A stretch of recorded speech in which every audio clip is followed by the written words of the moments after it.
Leasing terminals, just me saying that. Some of you are like, yes, everybody should lease a terminal. That's how you make money in the industry. And then others of you are saying, oh, everybody who leases a terminal is evil and wicked and terrible and it's just not a moral thing to do. And there's a lot of kind of back and forth about this in the industry because, it used to be everybody leased terminals. Now you have some that are free terminals, some are leased. But we need to talk about cash discounting for a second, okay? Should we lease a terminal on cash discounting? Is it good or is it bad? Okay, now, what I want to talk to you about today is basically this. Leasing a terminal with cash discounting isn't good or bad. It's neither. It's a decision. And it's a decision that's going to affect your merchant, and it's a decision that's going to affect your pocketbook. Okay, so what do I mean by all this? Well, there's a couple of things that you need to look at, that you need to understand about leasing terminals. The first thing you need to understand, and the most important thing you need to understand, is competition.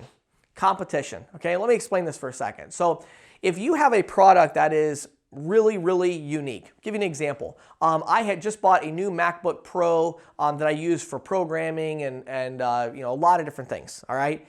And this is a 13-inch MacBook Pro. I spent $2,600 on this MacBook Pro. Now, I could have gotten a similar thing from a PC, right? For probably $1,700, $1,600, something like that. It's a really, really nice laptop. It's got tons of memory and quad-core processor and all this stuff. So I probably could have got it for about $1,000 cheaper from a different one, okay? However, there was a competitive advantage. I really like Mac. I like the MacBook. It's way simpler for me to use. I won't get into all the details of that, but for programming and things like that. So there was a competitive advantage. There was a value proposition. And so is it morally wrong for Apple to charge $2,600 when, HP is charging $1,600? No, that's their price, right? It's my decision whether or not I want to go with it, okay? So what you have to understand is, when you're doing cash discounting, there's competition. There are going to be companies that are offering free terminals with cash discounting. Okay, of course there are, right? There are going to be companies that are offering leasing with cash discounting. So the question becomes, is it morally right or wrong to do that? Neither. You have to understand your value proposition. Okay, what is your value proposition? Now, what we talked about in the last video, what we're going to talk about in the next few, about the pricing and the way it's set up is very, very important. Are you setting it up in a way where it's really managed well? You're providing a good level of service to help them make sure they get the right signage, that they do all the right notifications. Like, if you're doing it the right way, I personally don't think there is anything wrong with leasing a terminal to the merchant at all with this, because it is legitimately a different type of terminal. It is a different program that runs in the terminal. You can make an argument for that. Again, if the merchant wants it, great. If they don't, fine. Like, that's, you can make that decision. But my goal with this video is that I really want to I hope that I will do two things basically. Number one, I hope that all of you that have been doing free terminals forever will take a step back. Okay, like, let's step down off the moral high ground for like 30 seconds and open your mind up for just 1 second. Okay, you need to understand that yes, the massive processor that you work for that's got 200, 300, 400,000 merchant accounts right now, they don't want you to lease terminals. Do you know why? Because they want more sales and they don't make very much money, if any, off of the lease. So they just want you to get out there and just land grab and just get as many of these accounts as you can. So a lot of them are not pushing the leasing. Why? Because it's bad for them. Because they feel like if they're not pushing the leasing, maybe the rep's going to get a lot more sales, right? Well, here's the thing though. Would you rather get 10 sales a month where you made $500 on each sale, or would you rather get 13 sales a month and you only make $200 a sale or whatever? Like, you've got to look at the numbers for you.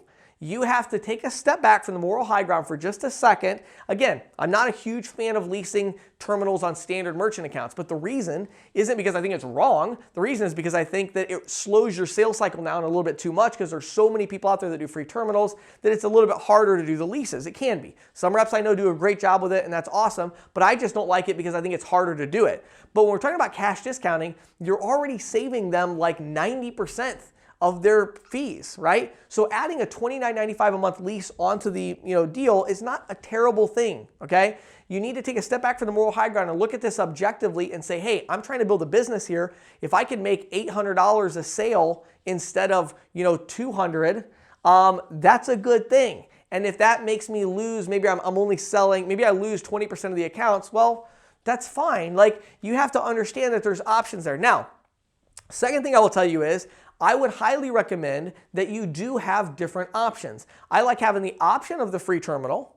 That's nice to have that option to sell it, but you definitely want to have the option to lease the terminal, and you need to make sure you have the option to lease the terminal with a company that knows how to lease terminals. Don't get stuck in one of these third-party relationships with like, I've got this, I have to contact this other leasing company, whatever. Like, you need a processor that has cash discounting and leasing all integrated into one program, because the two do actually go together really, really nicely. And I realize many of you are going to watch this and be like, oh, James, you've gone to the dark side, Okay, fine, if that's what you want to think. Don't make any money. I will, and then you can call me in a year and we'll see who's happier, okay? It's fine. You can do a lease when it makes sense. Right now, most people doing cash discounting are leasing terminals. So from a competitive standpoint, it makes sense. It's the market thing to do. Again, I like having the option to do a free terminal because sometimes maybe it doesn't make sense if it's a really small merchant or something like that. But I believe leasing a terminal with cash discounting does, at the very least, it makes sense. Should you do it for sure? No, that's totally up to you, right? You want to have that option. Is it wrong to do leasing? No, it's not. So this is a situation where you need to take a step back and say, I don't want to just be like the drone that does like, but my processor says, yeah, your processor wants to make money. Hello? Do you want to make money? Maybe you should start thinking about yourself, because this is business. All right? This isn't a nonprofit. This is business. We want to make money. So think about what's going to make you money. Again, not a ripoff for the merchant, but what's going to make you money and be a good deal for the merchant. Maybe you provide a little bit of a lower cash discount, whatever it is, whatever makes you feel good about it. The idea of you making $500 to $800 on every single sale that you make for a while might help you and your family. And is that more important than you preserving this hypothetical, imaginary moral high ground? I don't think so. So think about it and decide if you want to lease terminals before we move forward, so I can help you put your sales presentation and everything together.